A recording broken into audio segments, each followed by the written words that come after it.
with Royal Rumble, as Anthony said, from the Alamo Dome in Texas. Yeah, not a bad crowd, like 51,338.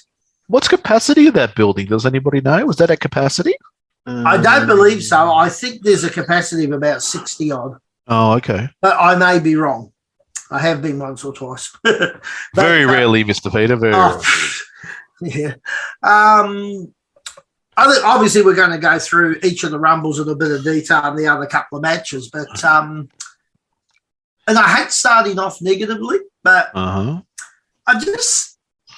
just didn't quite do it for me, this pay-per-view. There was just something a bit, I don't want to use the word flat, but there was no real surprises. You know, as we were talking off air, you know, Booker T and Logan Paul coming out was hardly the big wow moment of, you know, surprise entrance. You know, obviously they're working the angle with Ray, so he didn't come out, Rey Mysterio. So technically it was a 29-man battle royal. So many really, really good workers on the roster. You might have thought, I mean, you can't put everyone in, obviously. Yeah. But, yeah, I don't know, just the whole show just didn't. I mean, the ending was extremely good, and we'll talk about that. But there's one or two matches that I think really dropped the ball. Yeah. But we'll get into that. But so, what did we start off with, Anthony? I mean, what were your thoughts overall? Overall, like as I've said on the years on end, I love the Rumble. Yeah. Unpredictability. Yeah. Love it. Absolutely love it. And I didn't mind the men's match. Also, I will mention something. McAfee is back. Yes. Did you see that no one knew, as in Michael Cole and the other, they said that the reactions you saw were actually quite genuine. His plane landed 20 minutes before the show. Oh, okay. And no one knew. They said, well, as in no one, as in Michael Cole and Corey Graves. So they said the reactions you saw were actually legit. And that's why Michael Cole was so pumped. He had no idea. Okay, I didn't know that. Yeah, no. so I thought there was a bit of a work, all of that. So yeah. No, apparently not. They managed to get him, and I mean, there was some talk he might come as a surprise entrant into the Rumble. I'd heard a bit of talk there, but yeah, when he first came out, that's when Michael Cole stood up and they said it was all actually very genuine. He had no idea. Oh, good. So I thought that was good. That's always nice, something like that. So yeah. Pat McAfee's great. A bit too, doesn't he? Yeah, I actually don't mind him. I do. I like him myself. I think he's great on the mic. I don't mind him. I think he's quite good. Yeah. Hopefully he'll do. I think it was maybe Anthony was telling me. I could be wrong, but I think Anthony was telling me about how it was because of his other commitments around the football, and that is why he hasn't been on. Yeah, so during the summer he'll be around. Yes. Yeah, he's one of the few that's been allowed. I don't think they call it a dual contract, but the dual sort of thing where he can do the footy and the wrestling, the football and the wrestling. So he'll sort of, well, he won't be part-time, I suppose, but he'll be, he'll do it while in the off-season, no doubt. Yeah. I think that's good. I don't think there's anything wrong with that, coming in for a few months at a time or whatever. No, I don't think so. I think it's a good idea, actually. It freshens it all up a bit. He's a bit different. Yeah, they need to find somebody maybe from the baseball world to do the winter months. From the baseball world? Yeah, because you got the football world, the baseball world. Oh, yeah, I suppose. Yeah, if somebody that's a well-known and polished announcer to come in there. Yeah, maybe. Yeah. I'm still free, but there you go. They should be talking to you. Yeah, well, I don't think they would somehow. I think they could do it far worse. Michael Cole's there, so No, but anyway. So, what were your overall thoughts, Mick, just in general, before we dissect each match? You are right about, there was no really big surprise in the whole lot of it. But I thought both Rumbles were solid. I thought there was nothing wrong with the Rumbles at all. They were solid. They were good matches, the Rumbles. They were entertaining because, each one went for about an hour or so each. An hour, 11 minutes and 25 seconds. Yeah, and that's all, that is a long time to watch and actually be into a match for that period of time. So, I didn't mind the Rumble side of it. Some of the singles matches were terrible. Oh, yeah. I don't know what they were thinking. I think creative needs to go back to the drawing board with them, but we'll talk about them further on in. I thought Vince was back in charge of creative. Well, yeah. Well, at least with two of them. Yeah. Like shockers. And but no, I thought what I do like about this Rumble, I think we'll talk. I was watching and listening to the 1992 Rumble, which is probably considered to be the greatest one that they ever had. Right. This Rumble here is almost looking at the new guard coming through.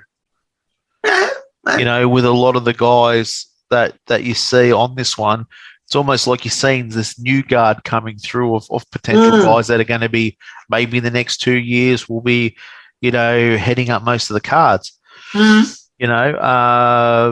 Not all of them, obviously, but a majority of them. There's some good names. They've given definitely one or two guys a good push during this Rumble too.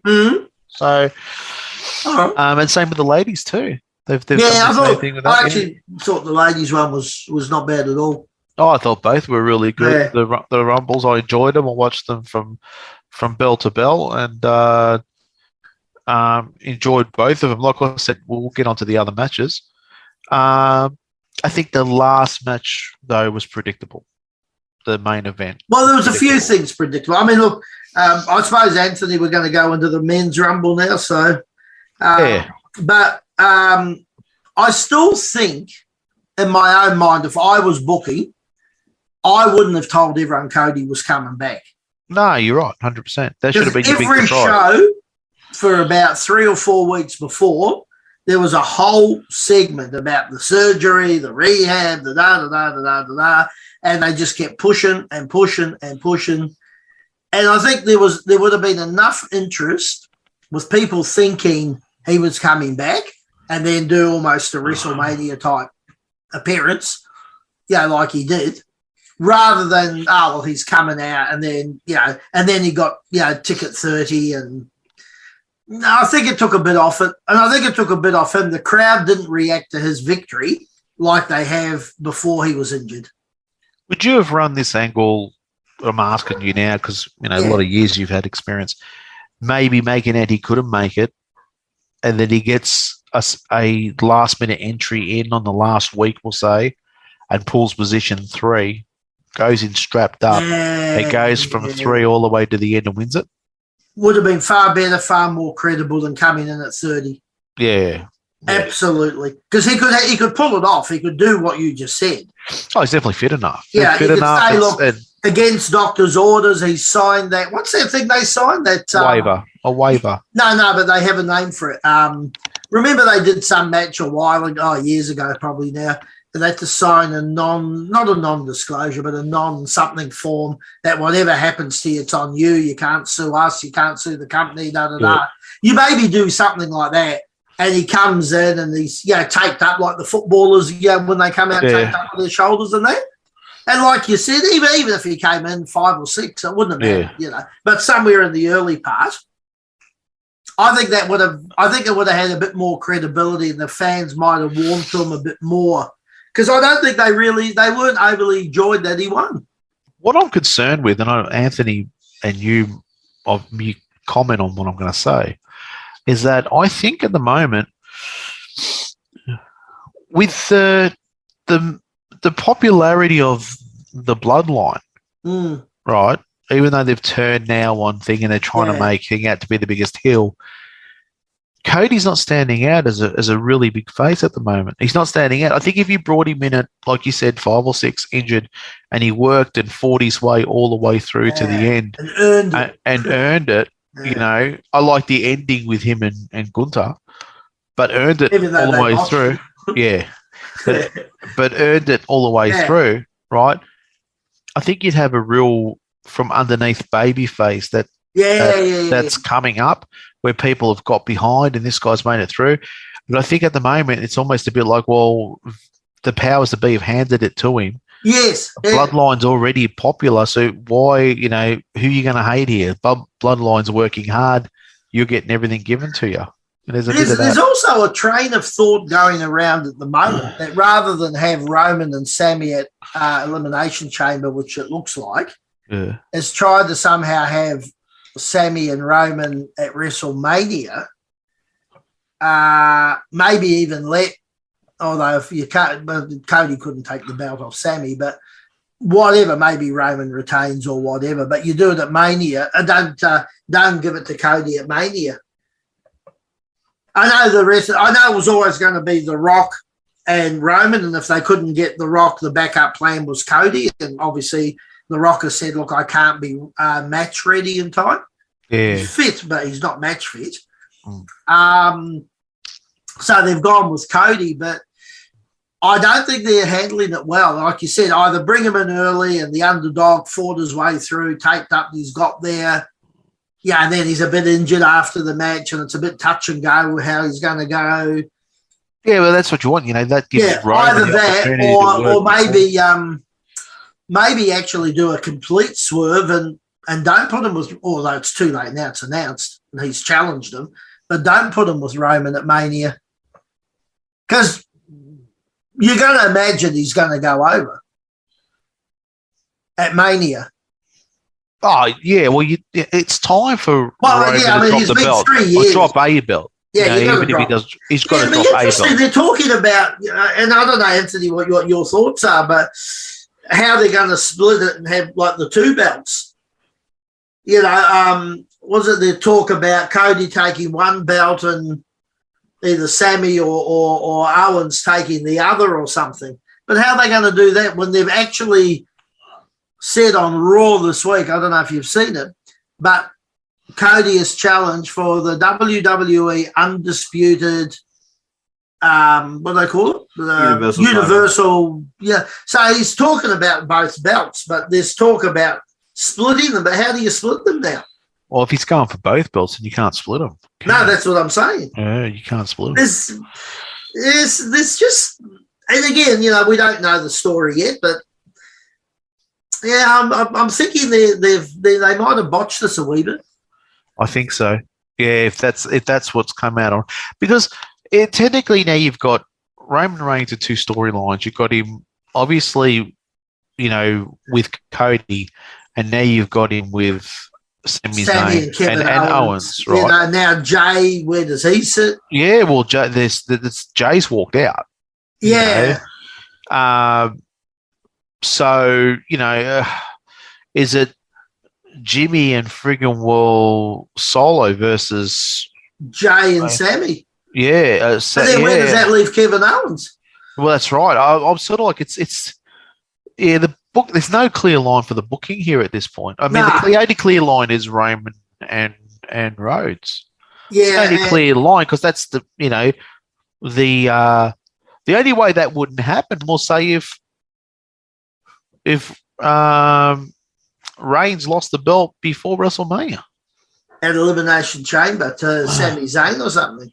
Well, that's the only way it's sort of, if you want to go down another storyline. I don't know. So if Sammy wins both belts, for example, does that give them some avenue to then try and split the belts? Or well, this is true. Or it might be just for one belt. But how can you have a match against Roman for one of the belts? Because every time he's defended, it's been both. Yeah. Now, all of a sudden, how do you make that delineation? Does Sammy deserve a title shot? I think is it title or is it non-title grudge match? And he wins and he gets a title shot. Maybe. I don't know. I think Sammy deserves. Look, for the work he's put in and the heat he's generating and the interest he's generating. Yeah. I think even if it's a short run, I think he deserves a short run. Yeah. There was some interview the other day where people were saying to him, do you think you could actually be the face of the company? Go on all the talk shows, go and do all that. And he said, no, look, I'm not a big muscular thing. I'm not this, I'm not that, but he goes, look, I could certainly carry the championship. So I think any reign he would have will be pretty short, almost like a transitional champion. But again, you couldn't have him lose to Cody, like two faces. No, it's I don't know if this is madness or this is or some master plan that we just somewhere. Because the hardest thing I think about booking, I think in this aspect, it would be, and we're getting off track a little bit on the show, but it would be, how do you keep the smart fans guessing? Yeah. Now, technically, we're classed as smart fans. We got inside, and it's got us guessing. Now, not saying so. This could be a master plan of the WWE, of whoever, of Triple H and his booking regime, of keeping everyone guessing.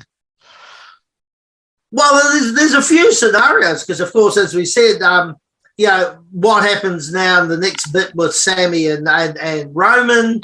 How does Sammy and Kevin sort of get back together or work it or whatever? Jay is sort of this piece dangling now. Does Sammy and Kevin Owens take the tag titles? But then what happens with Jay? Well, what happens with the tag titles? Because technically they got both. Are they split? Have they split? Have they said that's it? We're done. Yeah. So Jimmy and Jay are not talking. So what happens with the tag team titles? There's a lot of moving parts here. Yeah. A lot of moving bits. It's actually like we're looking at it going, it looks like utter chaos, but it might be designed that way. Well, yeah, what's the old saying? Organised chaos? Yeah, organised chaos. It might be, because you think about it, if you had to book that show, one of the hardest things would not be making it predictable. Oh, God, yeah. They made it absolutely unpredictable right now. We don't know what they're going to do. The minute you knew Cody was in it, we knew what was going to happen. Oh, yeah, but there's no guarantee he's going to face Roman. Well, he's challenged him on Monday night. Yeah, but Roman might not have the belts. Well, if he doesn't have the belts, it's a different thing, yes. That's what I'm saying. You don't know. Like, you got that point. Then you don't know what's going on with the tag. No. You don't know. Yeah, so that's another two belts. Yeah, so you got Judgment Day that's not Judgment Day. I keep saying Judgment Day. You got Judgment Day that's in the hunt for those belts in the tag team setup, right? So, that would have been heel versus heel. That maybe changes that dynamic a little bit too. You don't know. It's actually quite an interesting little. Yeah. The next few weeks. Well, Anthony, the next pay-per-view, it's about 2 weeks' time, isn't it, the elimination? I believe so. Let's have a quick check. There's been nothing announced yet, is there? There's a chamber for the US title. Oh, yeah, true. Which is interesting. It is, about 2 weeks. Yeah, 2 weeks, okay.